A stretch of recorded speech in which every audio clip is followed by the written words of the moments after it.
Doctor ഷഹനയുടെ ആത്മഹത്യാ കേസിലെ പ്രതി ഡോക്ടർ റുവൈസിന് തിരുവനന്തപുരം മെഡിക്കൽ കോളേജിൽ പഠനം തുടരാം എന്ന് ഹൈക്കോടതി. PG പഠനം വിലക്കിയ ആരോഗ്യ സർവകലാശാല ഉത്തരവ് ഹൈക്കോടതി സ്റ്റേ ചെയ്തു.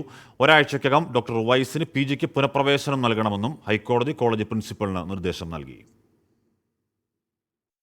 ഡോക്ടർ ഷഹനയുടെ ആത്മഹത്യാ കേസിൽ പ്രതി ചേർക്കപ്പെട്ടതിന് പിന്നാലെ ഡോക്ടർ റുവൈസിനെ തിരുവനന്തപുരം മെഡിക്കൽ കോളേജ് പ്രിൻസിപ്പൽ നേരത്തെ സസ്പെൻഡ് ചെയ്തിരുന്നു.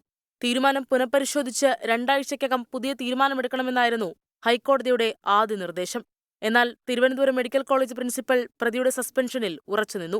സസ്പെൻഷൻ തുടരാനുള്ള പ്രിൻസിപ്പലിന്റെ തീരുമാനത്തിനെതിരെ ഡോക്ടർ റുവൈസ് നൽകിയ അപ്പീൽ ആരോഗ്യ സർവകലാശാല തള്ളി. ഈ തീരുമാനം ചോദ്യം ചെയ്ത് ഡോക്ടർ റുവൈസ് വീണ്ടും ഹൈക്കോടതിയെ സമീപിച്ചു. തുടർന്നാണ് സസ്പെൻഷൻ നടപടി ശരിവെച്ച ആരോഗ്യ സർവകലാശാലയുടെ തീരുമാനം ഹൈക്കോടതി സ്റ്റേ ചെയ്തത്. ഡോക്ടർ റുവൈസിന് ഒരാഴ്ചയ്ക്കകം തിരുവനന്തപുരം മെഡിക്കൽ കോളേജിൽ പ്രവേശനം നൽകണമെന്നാണ് ഹൈക്കോടതിയുടെ നിർദ്ദേശം. ഡോക്ടർ റുവൈസ് വീണ്ടും ക്യാമ്പസിലെത്തുമ്പോഴുണ്ടാകുന്ന അനിഷ്ട സംഭവങ്ങൾ കോളേജ് അധികൃതർ തടയണം. പഠനം തുടരാനായില്ലെങ്കിൽ പരിഹരിക്കാനാവാത്ത നഷ്ടങ്ങളുണ്ടാകുമെന്ന പ്രതി റുവൈസിന്റെ വാദം അംഗീകരിച്ചാണ് ഹൈക്കോടതി സിംഗിൾ ബെഞ്ചിന്റെ തീരുമാനം. 24 കൊച്ചി.